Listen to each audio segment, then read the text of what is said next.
Shalom Ouvrara, shalom tout le monde, j'espère que vous allez tous bien. Je voudrais répondre aujourd'hui de façon assez technique à une question qui m'a été posée concernant justement la question du sang. Vous savez, il y a le volet scientifique des choses, mais il y a aussi le volet Rourani, ou le volet justement de nos maîtres, la sagesse de la Kabbale.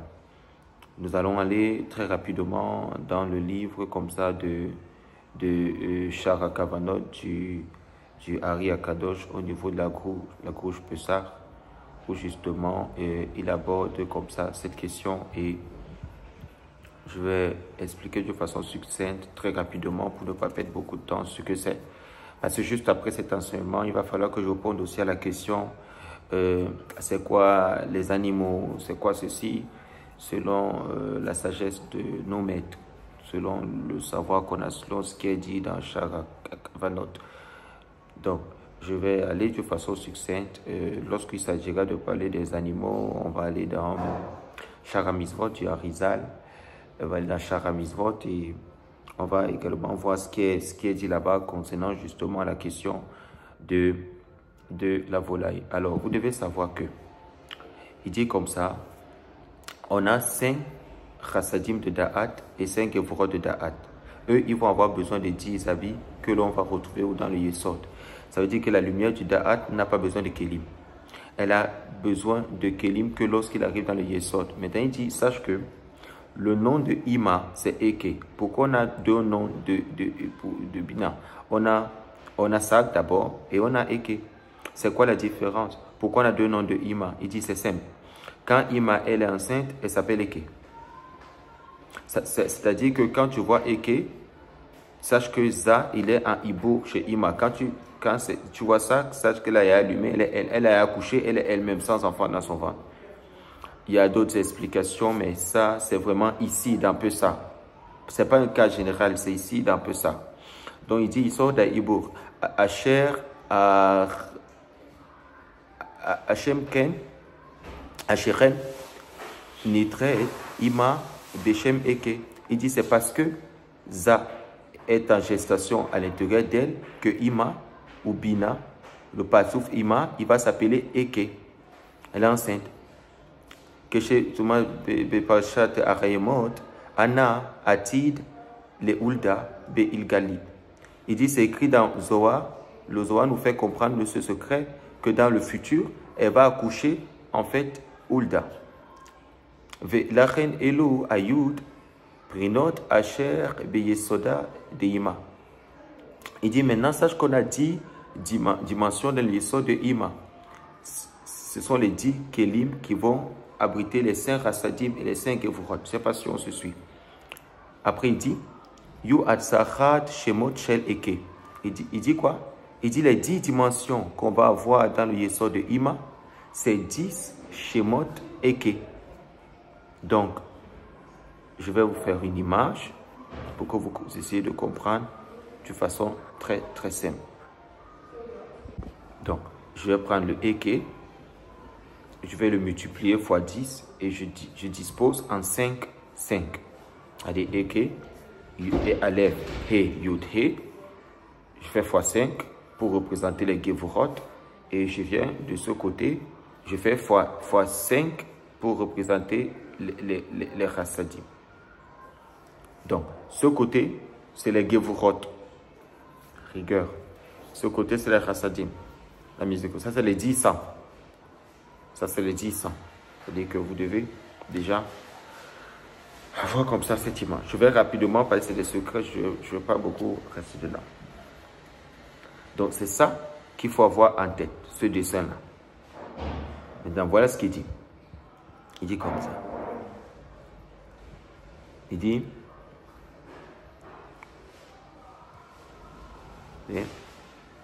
Il dit, voilà.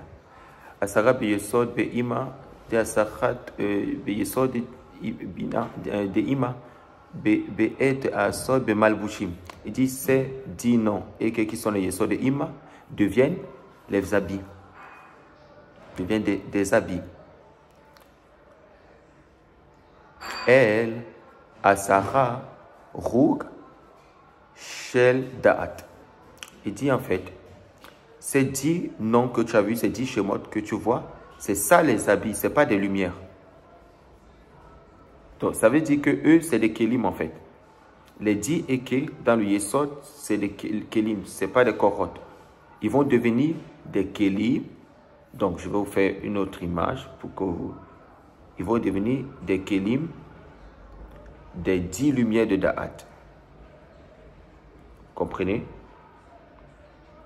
Chaque fois, je vais vous donner l'image pour essayer un peu de vous aider comme vous voyez dans l'image. Je vous laisse le temps de l'observer. Okay. Donc, là, j'ai les kelim et il y a la lumière qui vient de Da'at, c'est-à-dire 5 Chassadim et 5 Gevorot. Donc, je vais prendre le Yud, Ke, Vav, Ke, Boum, et que je vais mettre à l'intérieur de chaque Eke. Comprenez? Ça entre en dedans.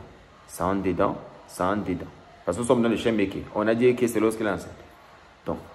Donc, la lumière qu'il y a dedans, c'est les Avayot. C'est des Korot qui font des Mourines. Maintenant, ils sont descendus dans des Kelim Eke. Ils sont où? Dans le Yesod de Ima. Ok? Voilà. Nous sommes dans le Yesod de Ima. Donc, je mets. Ça, c'est ce qu'il dit là, le Hari. Maintenant, on regarde encore. Il dit comme ça. Attendez. Après, il dit Asara, Rok, Shel, Da'at, ou Bazé, c'est-à-dire au moment où il est en Gadlout. Pourquoi j'ai mis Yud Kevavke? Parce qu'il est en Gadlout. Donc, quand on est en Gadlout, il n'y a pas de Mourine et Elohim. Quand tu es en Gadlout, le Mourine c'est Elohim, mais quand tu es en Gadlout, c'est Avaya. C'est pour ça qu'il y a mis Yud Kevavke. Aval, Adat, Asar, Beiman, Adi Or, Arishon, Be'en, Ayichin, Besod, Be'a, Becha, Asacha, Levushim, Elu, Shehem, Asacha, Shemot, Eke. Il dit, sache que ce que je t'ai montré là, ça c'est quand il est en Gadlout. Mais quand il est en Katnout, le Yud Ke Vav Ke qui est à l'intérieur de Eke, il n'éclaire pas. Donc, quelqu'un qui est en Katnout, le Yud Ke Vav Ke n'est pas actif à l'intérieur du Eke. Ce qui le rend fonctionnel, ce n'est que le Eke. Pourquoi? Parce que le Ibouk, c'est un Zman de Katnout. Après, il dit, Ve'an Biyok, Ve'an Biyikhin, Chak Asara, Kelushima, Elu, Shehem, Asara Eke, Kulukim Be, Yesod Ve'ima, Gam Rebeza, Kol, Leolam, Kol, Ma, She'uch, Leoman, Be'rina, Nafuraim, Bechlataam, Lemata, Naasim, Sham, Prinat, Pamin, Venikra, Apnimiot, Shem, Eke, Besidran, Aval, Alisonim, Shebaem, Baem, Veutrim, Riboua, Eke, Shel, Eke. Il dit, sache maintenant que il y a une autre règle.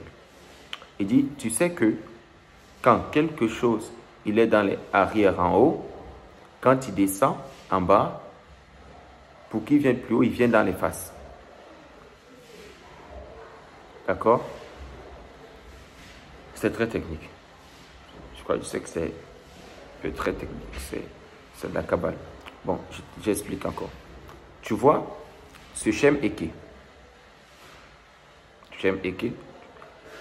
Celui-là, il dit, lui, en fait, il est en haut. Vous voyez? C'est comme ça qu'il est en haut. Aleph, He, Yud, He. Maintenant, quand il va descendre en bas, il va devenir l'intériorité de ce qu'il était en haut. Parce qu'on a dit que ça, le Eke, en haut, c'est le Keli. Mais là, on est dans le Yesod. Donc, on va descendre encore un peu plus bas. Et quand on descend un peu plus bas, lui, ce Eke-là, que vous voyez, il va devenir en fait l'intériorité. Et son extériorité, ça va être le riboua de Eke. Donc, je vais vous montrer comment est-ce qu'on fait le riboua. C'est-à-dire, je vais prendre Aleph, He, Yud, He. Ça fait Aleph. Ça fait Aleph, He. Ça fait Aleph, He, Yud. Ça fait Aleph, He, Yud, He. Ok? C'est ça, justement, ce que j'appelle le riboua. C'est ce que j'appelle le riboua. Donc, que je vous mets là rapidement, comme ça, en image. Il dit ce nom-là, ce Eke-là, quand il était en haut, il était comme ça. Il était en fait un Keli. Et on sait que le Keli, c'est l'extériorité de quelque chose. Parce qu'il y a à l'intérieur, c'est le Havaya. Donc quand il descend, lui, il devient l'intériorité. Donc du coup, soit qu'il est jaune, je l'ai mis un peu jaune. Mais quand il est jaune, en fait, ça veut dire que quand il était en haut, celui qui est extérieur en haut, quand il descend, il est intériorité. Donc maintenant qu'il est en bas, il est à l'intérieur. Mais qu'est-ce qui va être son Keli? Il dit, c'est le Shem Eke en Riboua. Donc ça, c'est ce qui était en haut.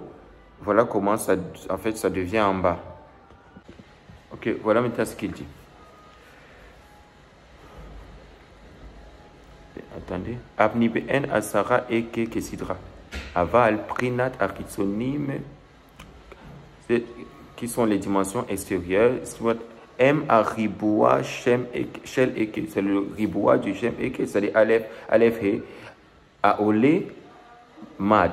Il dit tout ça, ça fait Gematrie mad, ce qui fait 44. C'est-à-dire Aleph he, Aleph he yud, Aleph he yud he. Il dit ça fait Gematria 44. Comme ça, il dit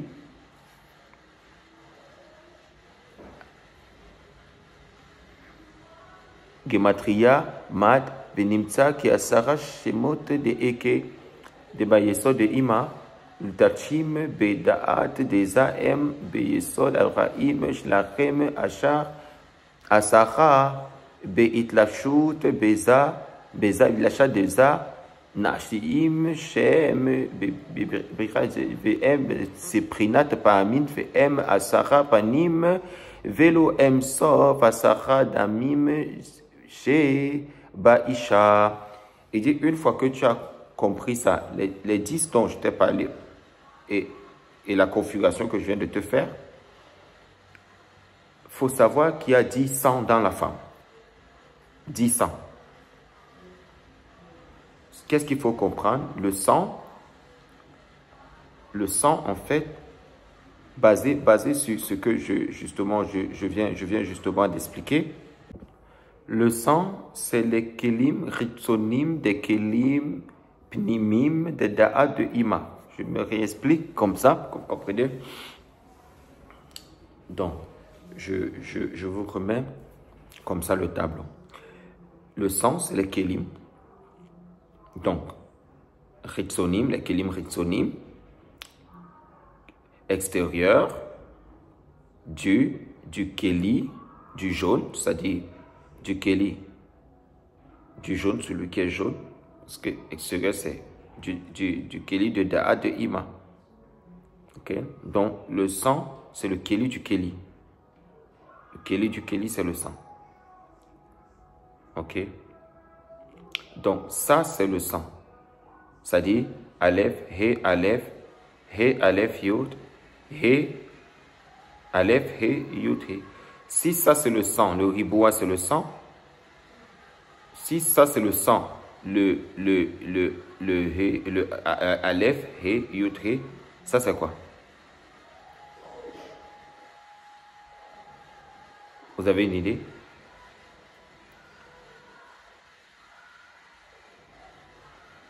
Est-ce que vous avez une idée? Est-ce que vous avez bien compris? C'est-à-dire, le riboua, ça fait sortir l'intériorité et ça devient extérieur. Donc, du coup, maintenant, là, on a l'information génétique, l'ADN, de ce que j'appelle comme ça, ce que j'appelle justement le sang. Donc, il faut savoir que ça c'est le sang et le premier, c'est le plasma. C'est-à-dire, Aleph, He, Yod, He, c'est le plasma dans le sang. Alors que le riboua, vous le connaissez déjà. Maintenant, il faut savoir que ce qui les lie entre le plasma et le sang, c'est le Aleph. Ce qui fait qu'il y a 3 groupes. Les 3 groupes, c'est quoi? C'est globules rouges, plaquettes, ok? Donc, il y a un 4e qui n'est pas encore cité. C'est 4 choses dans le sang. On a le Aleph, le sang. il y a quatre éléments dans le sang. Le Aleph He, le Aleph He Yud et le Aleph He Yud He. Ok. Vous voyez? Et ça fait combien de choses au total? Ça fait 1, 2, ça fait 10 choses dans le riboua. Donc, les 4 éléments qui sont dans le sang, on va avoir 10 éléments qui vont les définir, qui vont représenter le Aleph He, le Aleph, le He, le Yud, le Aleph, le He, le Yud, le He. Donc, vous voyez déjà comment vous devez comprendre c'est quoi le sang. Parce que chez nous, la science dit ce qu'elle dit, mais nous, vous devez d'abord, ça c'est la base. Donc, il faut chaque fois apporter quelque chose qui soit beaucoup plus approfondi. C'est ce que nos maîtres disent justement. Donc, si je reprends, ça c'est le sang, le riboua c'est le sang, et le plasma c'est le Aleph, He, Yud, He.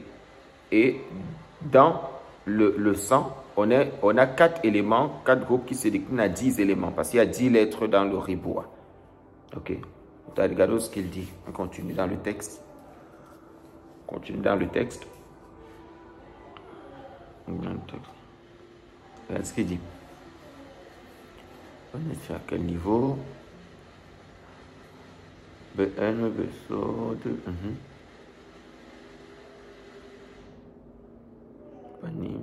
Pamin dam. Ok. Vélo.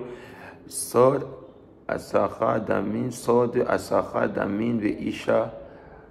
Et dam ta'ar, 500 qui sont purs, vehe dam tami, c'est-à-dire que 500 qui sont impurs. Ve uniska, be talmud, be maseret, nida, comme c'est écrit dans Talmud, maseret, nida, ou be sefer azoa, be ream nina, parashat asriya. Ok. Donc 500 purs, 500 impurs. Bon, maintenant. Je vais vous poser une question. Il y a combien de groupes sanguins par rapport à ce que je viens de dire? Si. Donc, on a combien de sang? Combien de groupes? Je vous laisse plus de temps. Bon. Je vais remettre le tableau. Ok. Qu'on essaie de vous voir ensemble. Et on remet le tableau. Voilà.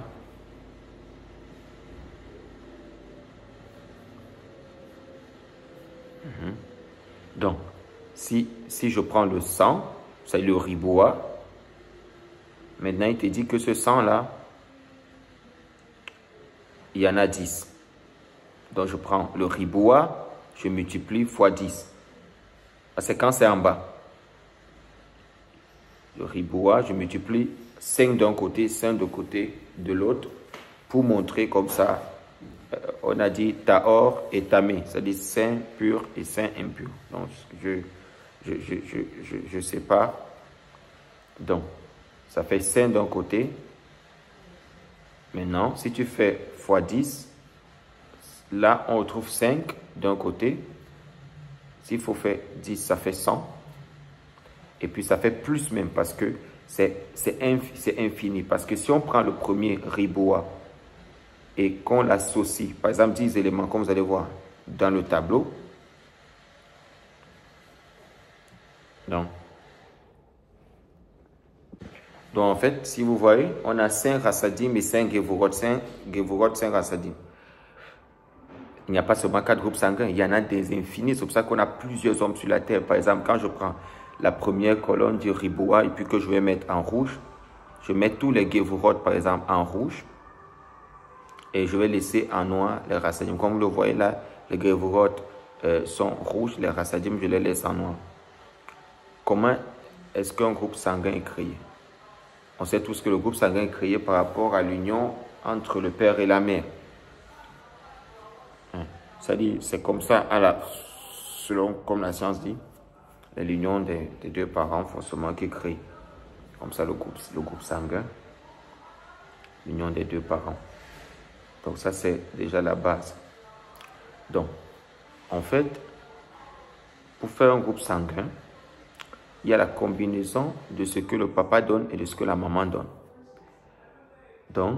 Donc là, ce que tu as devant, c'est qu'une personne. Ok? Ça veut dire que ça, c'est ce qu'il y a dans le papa. La maman aussi, elle a chassadim vegevurot dans le yesod aussi. Ça veut dire en fait que si on prend qu'une personne, les possibilités de groupe sanguin qui ont été données, si on prend une seule personne, les possibilités, c'est quoi? C'est déjà, comme tu as dit, 100, comme j'ai dit 100, mais aussi l'interconnexion entre les deux côtés, chassadim et gevurot. On sait que les chassadim vont avec les gevurot. Donc, en fait, il y a le aleph qui va avec le aleph qui va avec le he aleph, le aleph qui va avec le aleph he yud, le aleph qui va avec le aleph he yud he. Vous voyez? Maintenant, on repart maintenant. C'est-à-dire que je n'ai pas tout compté, mais c'est énorme. C'est ça qui fait que les gens ne sont pas pareils sur la terre. Rien que sur le aleph de chassadim, par exemple sur le premier aleph de chassadim, les possibilités de groupe unique, hein, c'est un quand il est lui tout seul. Déjà dans son groupe là, il y a 10 possibilités.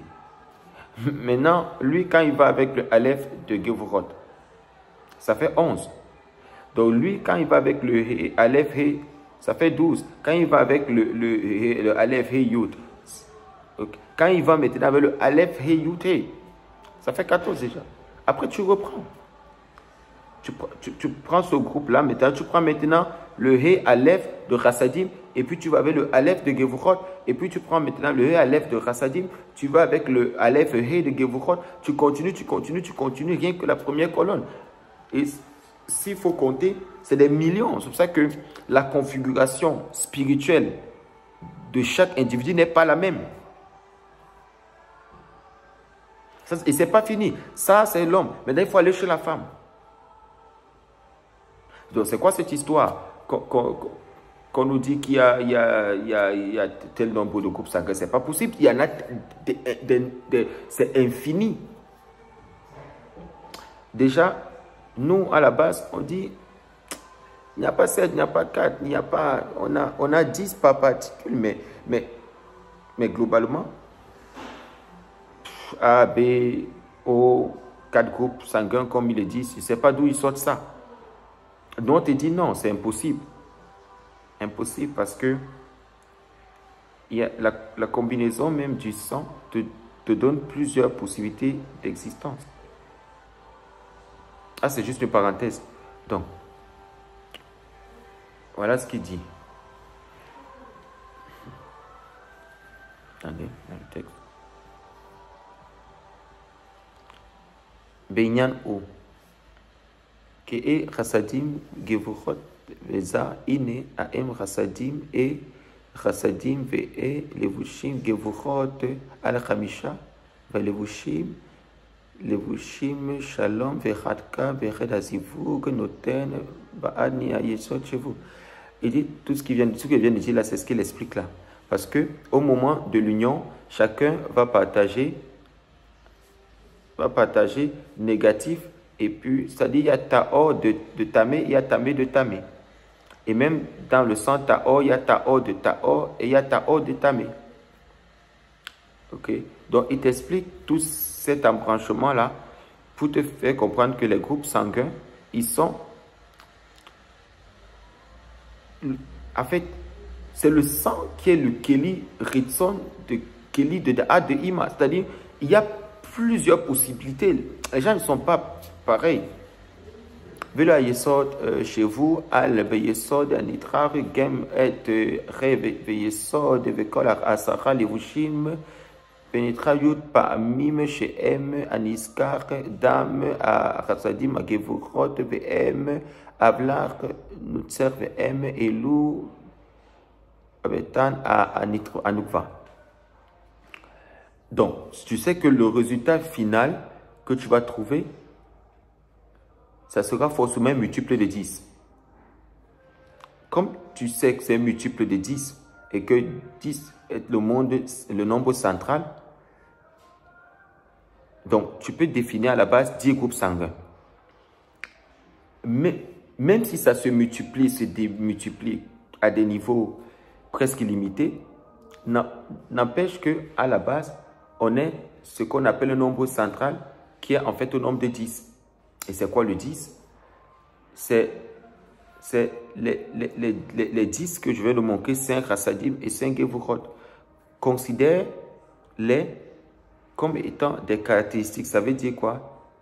Si je prends, par exemple, le Chassadim, la première colonne, même si je prends le premier groupe de 10, en fait,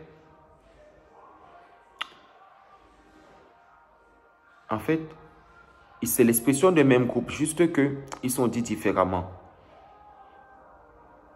Même si j'ai 10 expressions, c'est un même groupe. En fait, moi, en fait, ce que je veux vous dire, c'est qu'on va dire 10, 100.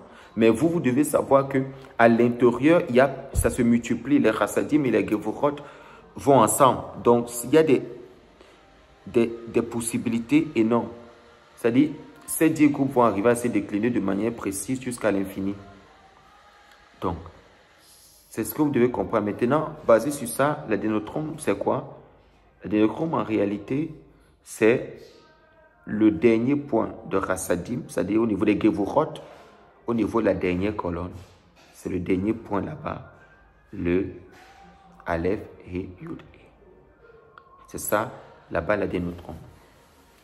Donc, il est très important pour moi aujourd'hui de vous expliquer ceci.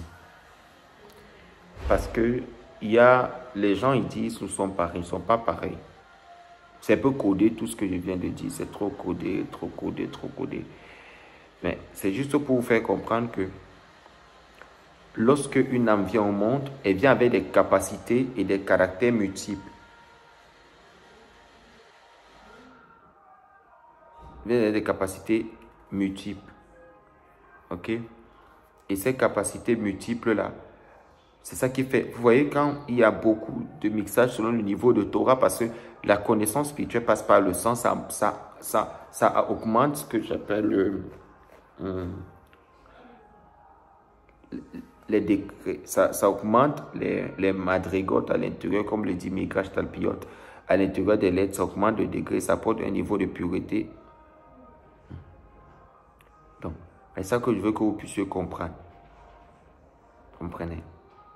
C'est ça qu'il faille savoir en ce qui concerne justement le sang. Je vais pas aller plus loin que ça parce que j'ai déjà eu à dire là beaucoup de choses. Donc, c'était pour répondre à la question comme ça là du sang que les gens ils s'opposaient. C'est un peu très technique, mais limiter l'humanité à 4 groupes sanguins, non. On a 10 grands groupes et ces 10 grands groupes qu'on a se déclinent selon les mixages en des milliers de possibilités. C'est pour ça que chaque être humain est un livre à part entière. On ne peut pas aujourd'hui prétendre connaître l'être humain dans tous ces aspects, quoi. C'est-à-dire que chacun vient avec une étoile particulière qui est liée au nombre de mixages à l'intérieur de lui. Voilà, c'est tout. Après, c'est compliqué, quoi. Ouais. J'espère que j'ai pu répondre de façon assez bonne à ceci, que vous avez pu comprendre.